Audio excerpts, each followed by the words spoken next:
BD Law, o podcast sobre desenvolvimento de negócios no mercado jurídico. Este podcast conta com o apoio da CRWA, uma agência digital especialista em web design, e-commerce, websites e marketing digital.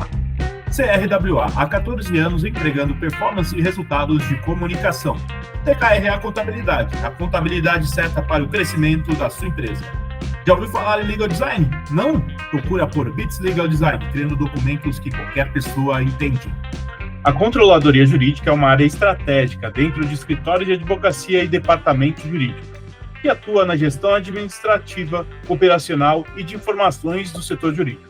Seu principal objetivo é garantir eficiência, padronização e segurança nos processos internos, permitindo que advogados foquem em atividades técnicas enquanto a controladoria cuida do controle de prazos, da organização de documentos, alimentação de sistemas, acompanhamento de indicadores, entre outras rotinas essenciais. Além disso, contribui para a melhoria da governança, da qualidade dos serviços prestados e da tomada de decisão baseada em dados. E este é o tema do nosso episódio de hoje aqui no BD Law, o podcast sobre desenvolvimento de negócios no mercado jurídico. Sejam muito bem-vindas e bem-vindos. Eu sou seu host, Gabriel Bedini, especialista em desenvolvimento de negócios no mercado jurídico. Estamos aqui com o Gabriel Santoro, especialista na área de controladoria jurídica. Ele possui mais de uma década de experiência na área administrativa e financeira. É bacharel em administração pela FAAP e em ciências contábeis pela FECAP, onde também concluiu uma pós-graduação em controladoria de gestão e possui o Executive MBA em gestão com ênfase em liderança e inovação pela Fundação Getúlio Vargas. Gabriel, seja muito bem-vindo e obrigado por topar nosso convite, viu? Boa noite, Gabriel. Obrigado pelo convite. Beleza, Gabriel. Conta um pouquinho da sua trajetória pra gente, como que você foi parar na área de controladoria? Bom, vamos lá.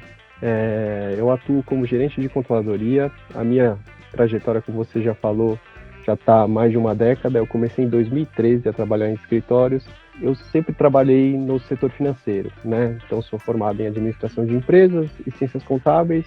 Eu comecei na operação financeira e ao longo dessa década, já trabalhando em escritórios, eu acabei consolidando um pouco mais minha forma de atuação. Então, eu foquei, fiz uma pós-graduação ali em controladoria e esse MBA em liderança para justamente ir um pouco mais além e um pouco na questão estratégica de gerenciar o financeiro da empresa. Falando um pouquinho aqui da minha trajetória, eu ingressei, falando especificamente do segmento jurídico, né, em 2013, eu iniciei as minhas atividades na operação, na rotina financeira, né, eu fui transitando em diversas áreas financeiras de escritórios, até que eu cheguei na área de controladoria, que tem um viés um pouco mais macro, de fazer uma gestão financeira consolidada de escritórios, né, de olhar um pouco mais como as áreas se conectam e trazer um viés mais estratégico e integrado para a tomada de decisão. Hoje, a minha missão, né, na área de controladoria, ela é de transformar dados financeiros em decisões inteligentes, né, garantindo uma rentabilidade, uma eficiência e garantindo conformidade nos processos internos da organização. Muito legal, Gabriel. E, Gabriel, eu queria saber como que você define o papel estratégico da controladoria dentro de um grande escritório. A controladoria, ela é muito mais do que um setor de conformidade, né? A conformidade ela é necessária de seguir padrões, mas hoje a controladoria, ela atua também como um hub de inteligência. A controladoria, ela conecta informações financeiras, né, operacionais e estratégicas do escritório para justamente poder auxiliar na tomada de decisão. Em escritório jurídico, significa ali garantir que modelos de precificações, tipos de contratos sejam seguidos, sejam atendidos.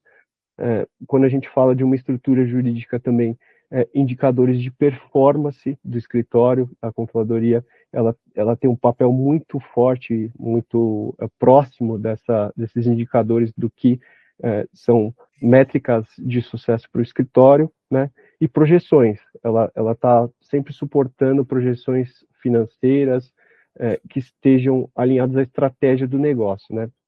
E ela tem um papel fundamental, né, nessas projeções, permitindo que os sócios e os gestores, a alta cúpula do escritório, eles tenham clareza sobre rentabilidade, riscos e eventuais oportunidades de negócio, para identificar unidades que estejam indo bem ou que necessitam de uma correção de rota ao longo do percurso, né? Então, ela tem um viés muito importante em subsidiar essas informações para a estratégia do escritório como um todo, né? E fornecer esses insights para que a tomada de decisão seja efetiva. Muito legal, Gabriel. Gabriel, queria saber, na sua visão, quais são os maiores desafios na implementação de uma controladoria eficiente? Porque se a gente pensar, né, hoje nos escritórios, nos grandes isso já está mais implementado, mas nos pequenos não é tanto assim, né? Então eu queria saber, na sua visão aí, quais os maiores desafios hoje. É um ponto super importante, né?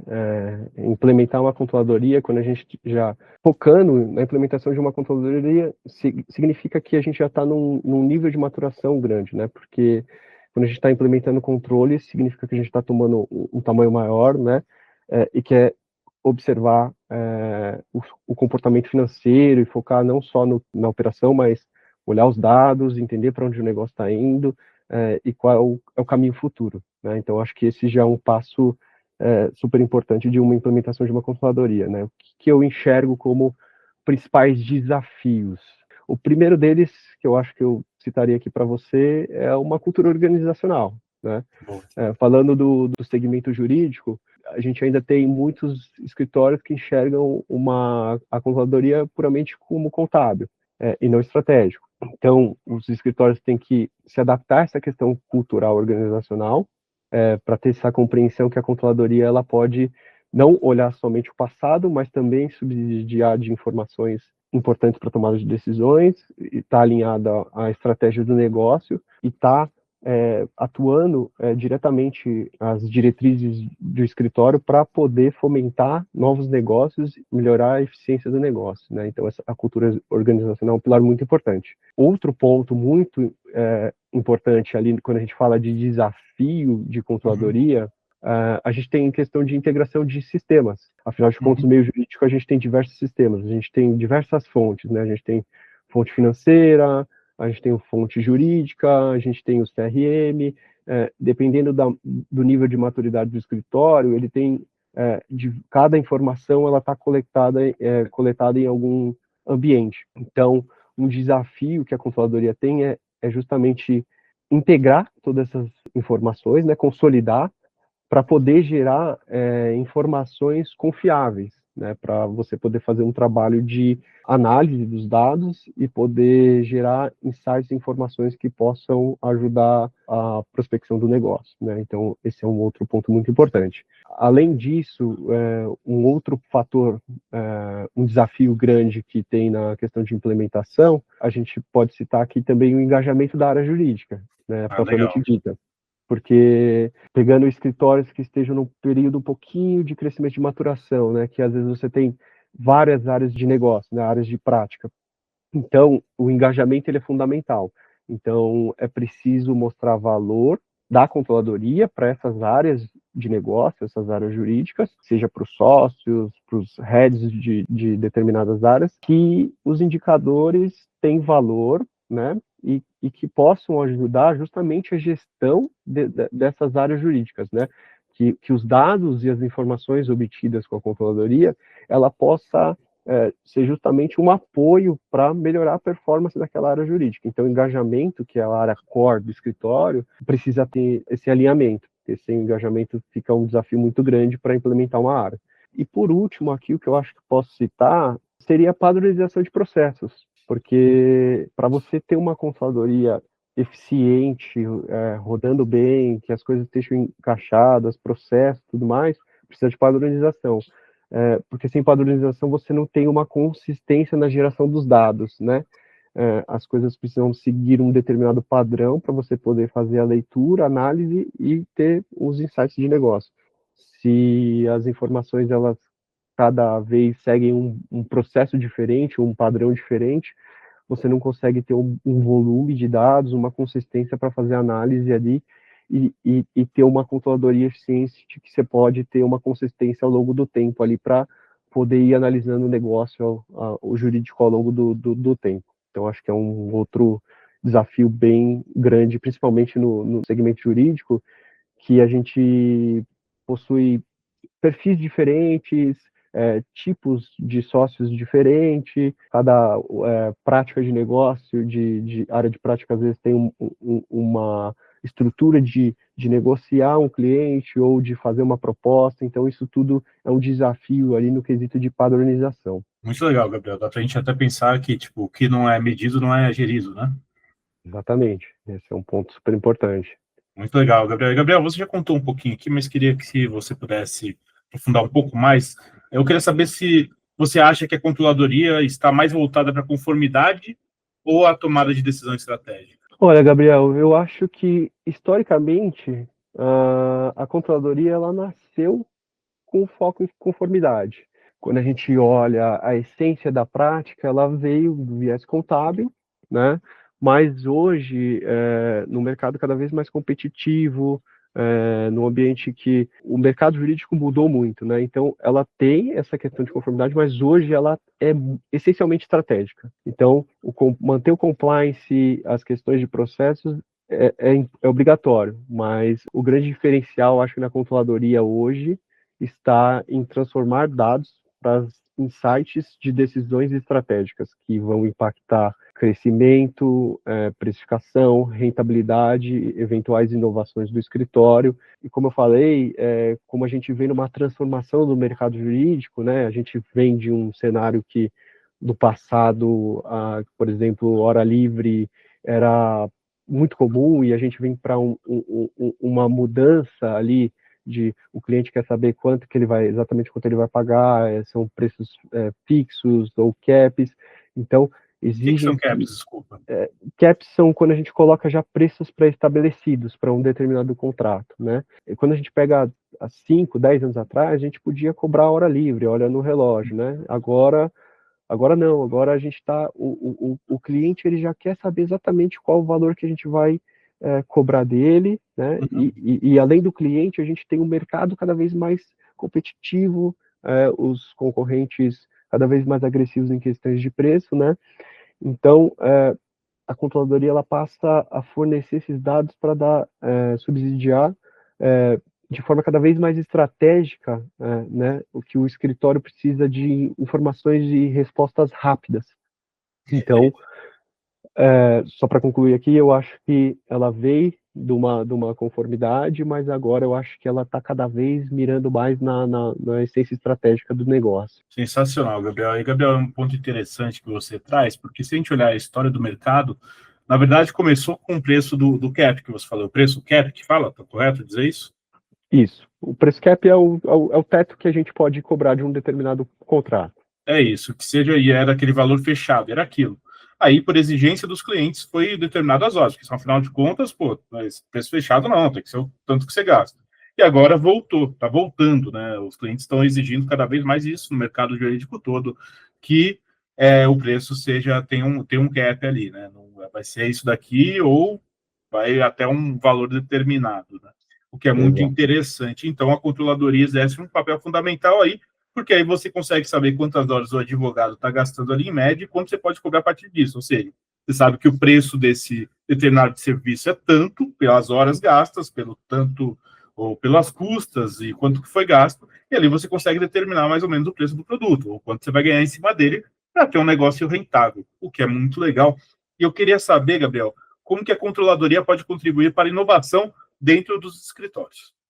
Eu acho que é super importante o que você falou aqui, né, essa questão, mas é justamente isso, a gente sai de um cenário ali que a gente não precisava de gestão e agora a gente precisa estar cada vez mais fazendo gestão efetiva de performance de equipe, de quanto a gente põe em hora, tudo mais, né, e falando um pouquinho dessa parte de inovação, né, então, o que eu acho? Eu acho que a inovação, para você ter inovação, ela precisa começar com informação, né? Você precisa, para você poder inovar, você precisa ter informação da onde você está, né? Aonde você quer chegar. E aí eu acho que onde a controladoria pode contribuir para a inovação dentro das organizações, né?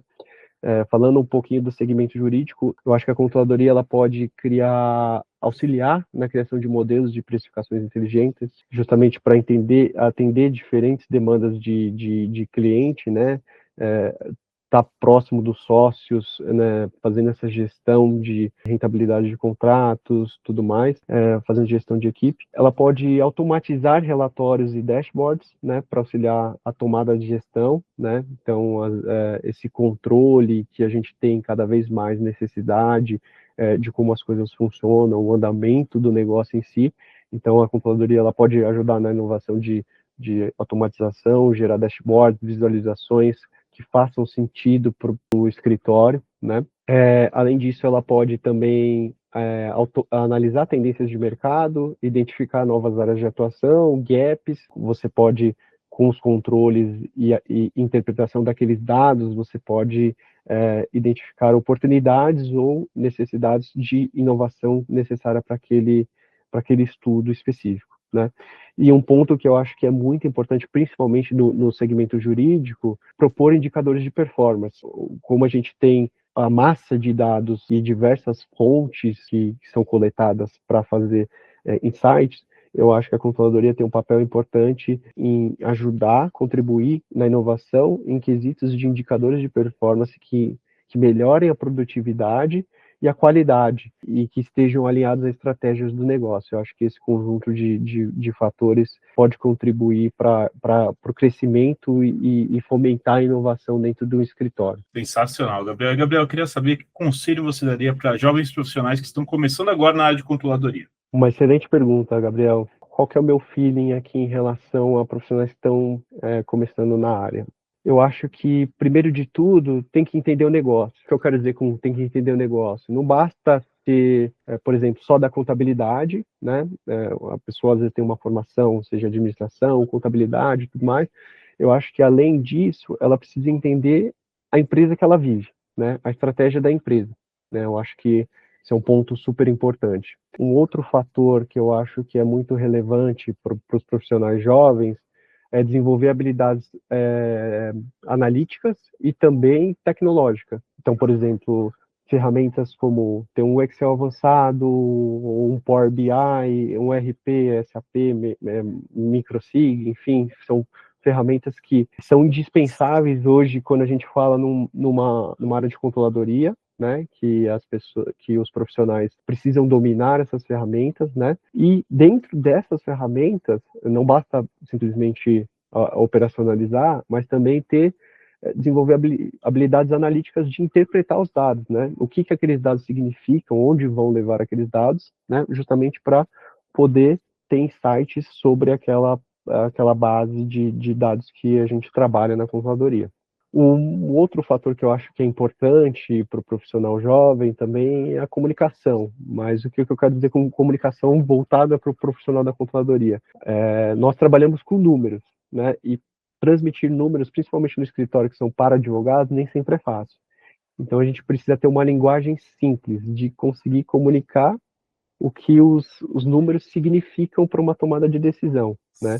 E eu acho que ser claro e objetivo nesse sentido é sempre muito importante. E eu acho que também eu falaria para um profissional jovem para ele ser curioso e proativo, né?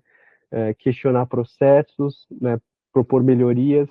E o que eu acho que é sempre importante, principalmente quando a gente olha para a controladoria, é buscar valor agregado, seja para a diretoria, para a gerência que você está trabalhando, para a diretoria e para os sócios do negócio, né?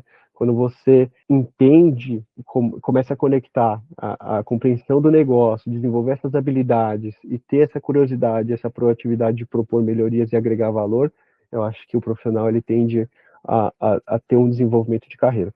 E por fim aqui, o que eu acho que no mundo que a gente evolui tão rápido, a gente está agora numa era de inteligência artificial, é fazer uma atualização contínua, né? Sempre estar investindo em informações, de cursos, para trazer ferramentas novas que possam trazer um valor agregado para a área e para esse profissional especificamente, que eu acho que unindo essas duas coisas, tanto o escritório acaba ganhando, né? Desenvolvimento do próprio negócio e o profissional também na sua carreira. Então eu acho que é um duplo ganha-ganha ali. Sensacional, Xará. Xará, eu queria agradecer a sua presença aqui no BD Law e por ter compartilhado a sua experiência com a gente. Eu queria saber se você tem algum contato para deixar o pessoal que quiser conversar com você, aprender mais sobre esse tema. Olha, as pessoas que estiverem interessadas em discutir propriamente dita a controladoria aqui no segmento jurídico, podem me acionar diretamente pelo LinkedIn. Basta digitar lá Gabriel Santoro, vocês vão me encontrar e aí eu fico aqui à disposição para trocar mensagens. É isso aí, Gabriel. Muito obrigado. Pessoal, a gente vai ficando por aqui. Não deixe de nos seguir nas redes sociais. Estamos lá no Instagram, @BDinLaw, e no meu LinkedIn, Gabriel Bidini, onde vocês vão encontrar conteúdos sobre desenvolvimento de negócios e mercado jurídico. Este é o BD Law, podcast sobre desenvolvimento de negócios no mercado jurídico. Nos vemos no próximo episódio. Até lá! BD Law, o podcast sobre desenvolvimento de negócios no mercado jurídico. Este podcast conta com o apoio da CRWA, uma agência digital especialista em web design, e-commerce, websites e marketing digital. CRWA, há 14 anos entregando performance e resultados de comunicação. TKRA Contabilidade, a contabilidade certa para o crescimento da sua empresa. Já ouviu falar em Legal Design? Não? Procura por Bits Legal Design, criando documentos que qualquer pessoa entende.